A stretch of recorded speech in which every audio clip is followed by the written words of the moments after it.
নমস্কার, আমি বিপ্র আনকাট বিপ্র বার্তা চ্যানেলে আপনাদেরকে স্বাগত। চলুন প্রথমে দেখে নেব ভাইপোর সভায় আসার একটি দৃশ্য। তার অনুগত সৈনিক নূর গাজী কীভাবে আসছেন সেটা আমরা দেখে নিই আগে।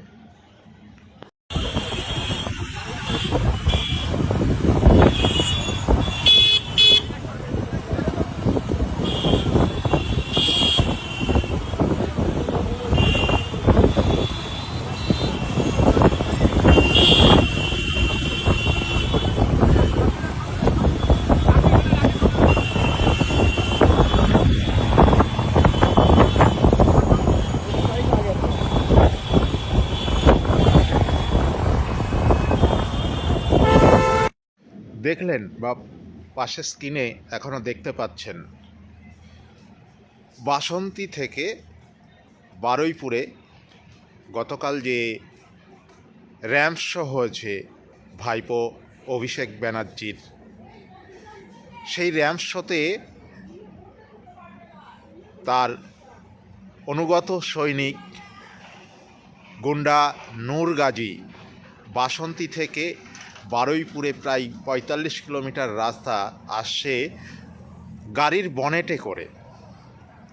এটা কোনো সিনেমার দৃশ্য নয়। দক্ষিণ ভারতের সিনেমায় আমরা দেখেছি এই ধরনের দৃশ্য, বিভিন্ন গুন্ডা এইভাবে বা ভিলেন এই রকম আচরণ করতে, গাড়ির বনেটে করে এক জায়গা থেকে আরেক জায়গায় যেতে। আমাদের বাংলাতেও সেই একই দৃশ্য রিল নয়, বাস্তবে মানুষ দেখতে পাচ্ছে।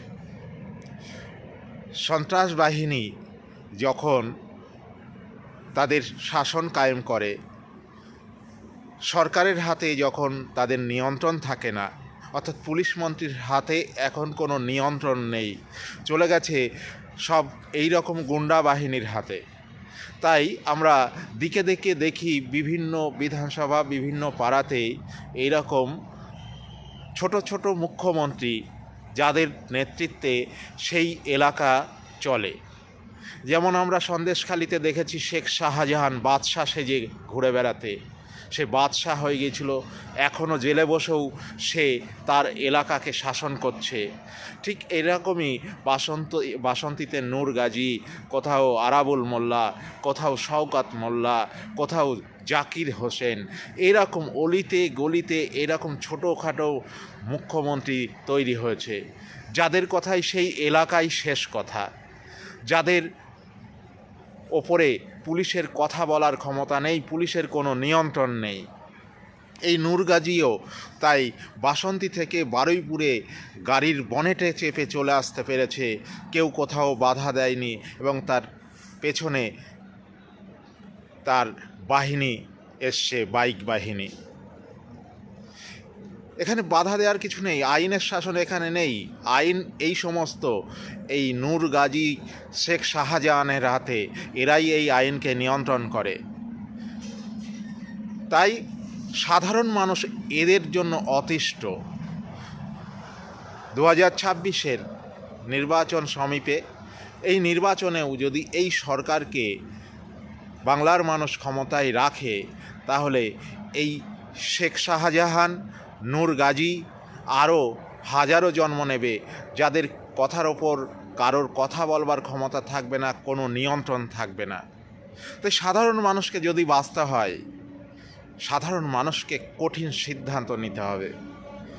এই অত্যাচার, সীমাহীন শোষণ, নিপীড়ন থেকে বেরিয়ে আসতে গেলে পরিবর্তনের পক্ষেই ভোট দিতে হবে, এবং পরিবর্তন কাদের দিয়ে করা সম্ভব সেটাও মানুষকে বিবেচনা করতে হবে।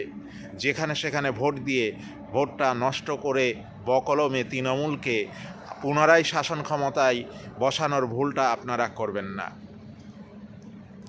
সেই জায়গায় দাঁড়িয়ে আপনাদেরই ভাবতে হবে, যদি এই ধরনের শাসন, এই ধরনের গুন্ডারাজ কায়েম করতে চান, যাদেরকে পুলিশের কিছু বলবার ক্ষমতা নেই, আমরা সাধারণ মানুষ সামান্য বাইকে গেলে সেই বাইকে যদি আমরা হেলমেট পরে না যাই, তার জন্য ধরে, সেখানে ফাইন করে, ইন্স্যুরেন্স ফেল হলে ফাইন করে, ধোঁয়া বা পলিউশন ফেল হলে ফাইন করে। কিন্তু এই লোকটা নূরগাজী বাসন্তী থেকে বারুইপুর এতটা রাস্তা চলে আসলো গাড়ির বনেটে করে, পুলিশ চোখে দেখতে পেল না। তাই এই থেকে পরিত্রাণ পেতে হলে আপনাদেরই সঠিক জায়গা নির্ধারণ করতে হবে। যদি আপনাদের ভালো লাগে আমার চ্যানেলটি, তাহলে সাবস্ক্রাইব করে পাশে থাকবেন এবং এই ধরনের আরও খবর দেখতে থাকুন এবং আপনাদের মতামত কমেন্টে তুলে ধরুন। জয় হিন্দ, বন্দে মাতরম, ভারত মাতার জয়।